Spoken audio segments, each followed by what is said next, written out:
E aí, Decoder, tudo bem?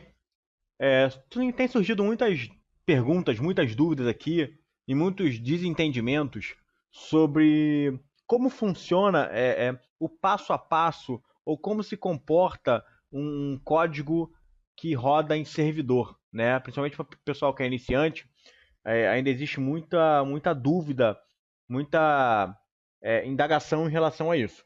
E eu vim aqui fazer esse vídeo para poder tentar explicar um pouquinho para vocês como funciona isso na prática, tá? Eu tenho outro vídeo também aqui que eu expliquei na teoria como é que funciona a questão do servidor, a questão do usuário, como é que faz essa comunicação, e agora eu vou aqui exemplificar isso, tá? Eu vou utilizar o PHP, que eu acredito que seja uma linguagem simples, mas o objetivo aqui não é nem linguagem, o objetivo aqui é mostrar como é que funciona essa comunicação, ok? Então vamos lá. Como eu estou usando o PHP, mas antes da gente continuar, não esqueçam de se inscrever no canal, curtir esse vídeo, adicionem comentários, enfim, isso ajuda muito a gente a crescer, isso incentiva muito a gente a estar gravando e trazendo cada vez mais conteúdo para vocês, tá? Então vamos lá. Como eu estou usando aqui, minha máquina tem um Windows, tá? Existem algumas formas de fazer, porém a mais simples é você baixar um programinha chamado Champ. Tá? O Champ, o que ele é?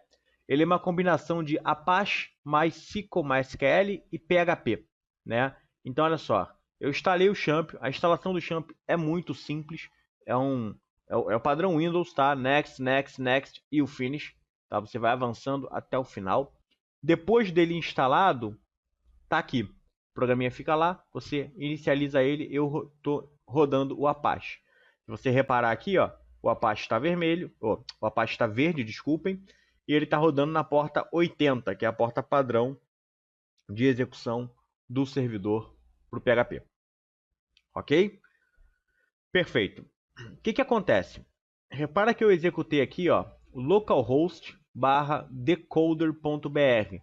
Ele abriu aqui uma estrutura sem nenhum arquivo na pasta, por isso que não está rodando nada, mas ele abriu aqui essa estrutura. O que acontece? Quando eu executo localhost e eu estou usando o champ, tá? Lembra disso aqui, o que eu instalei foi o champ. Existem outras formas de rodar, de simular, de executar um servidor PHP na sua máquina, beleza? Porém, se você estiver usando o champ, na instalação e na configuração padrão do champ, quando você executa localhost, o champ aponta exatamente para essa pasta aqui, ó, C champ htdocs. Tá? Então ele está olhando exatamente para essa pasta htdocs. E repara que eu tenho uma pasta chamada decoder.br.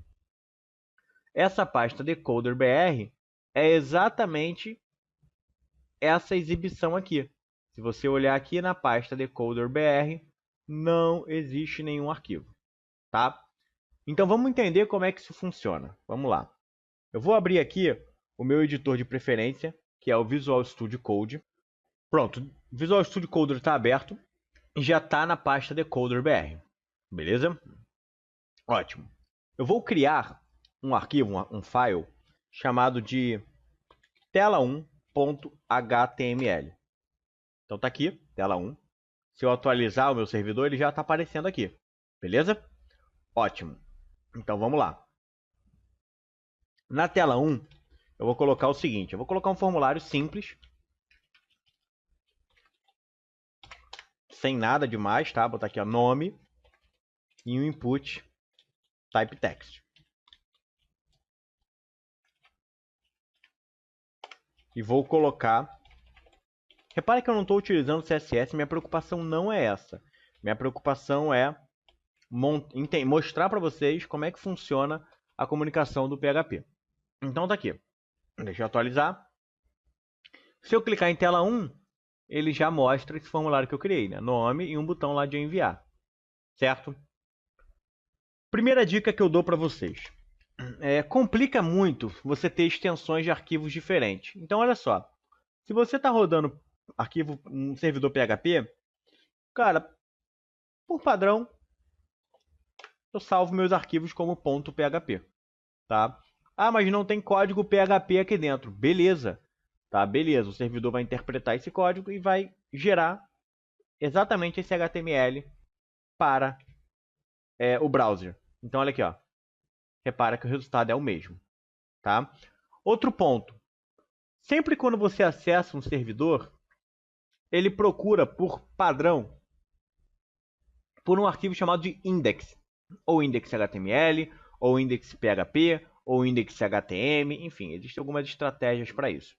Então, eu vou renomear também esse arquivo e vou chamar ele de index.php. Olha que bonito que fica. Quando eu atualizar, ó, ele não mostra mais aquela estrutura de pastas, ele já abre direto o meu formulário. Ótimo? Beleza. E como é que funciona agora? Tá? Lá no meu formulário, eu preciso, primeiro, aqui no form, colocar um action e colocar um método. O action é para onde esses dados vão ser enviados. Eu vou enviar aqui para o enviar.php. Tá? Então, quando você clicar no botão submit, ele vai enviar os dados desse formulário para o enviar.php. E o método é a forma de envio. Normalmente, formulários a gente envia no padrão POST. Tá? Não vou exemplificar, entrar muito na questão dos protocolos de HTTP, etc. Mas entendam basicamente que o POST ele envia os dados junto da requisição, tá? Dentro do body da requisição, esses dados estão escondidos para o usuário. Aí eu venho aqui, um outro ponto que eu tenho que colocar é o seguinte: os meus inputs, as minhas caixas, elas têm que ter a propriedade name, que é por onde o PHP vai buscar o valor desse campo. Então eu vou colocar assim, ó, txt_nome, tá? Então o name desse campo aqui, ó, é txt_nome. Então olha que interessante. Vou voltar lá para o navegador, vou atualizar, preencher. Rodrigo, ao clicar em enviar, repara que a minha URL mudou para enviar.php. O arquivo ainda não existe, por isso que ele deu 404. Vamos lá. Vou criar esse arquivo, enviar.php.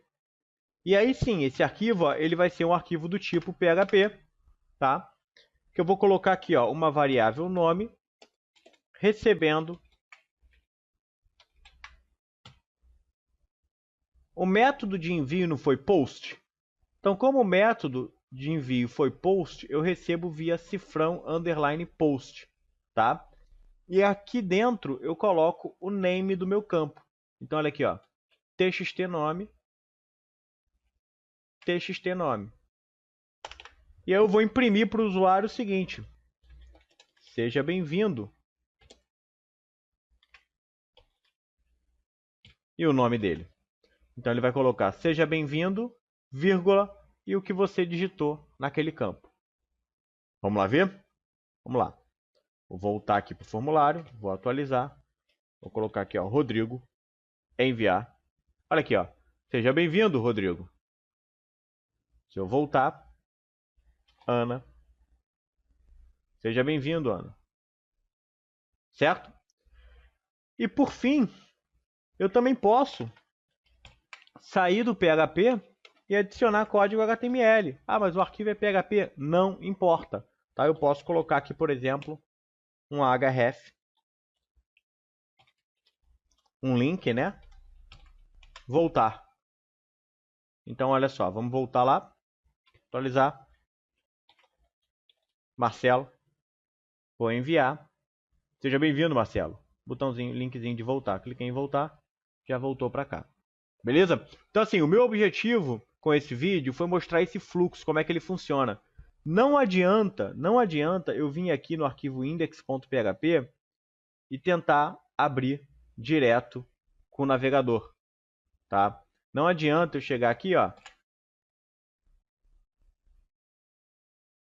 e abrir o index direto por aqui.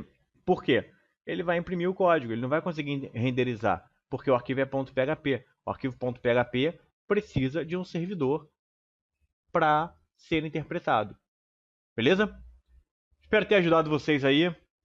Não esqueçam de curtir o vídeo, se inscrever no canal, ativar o sininho. Isso ajuda bastante. Muito obrigado.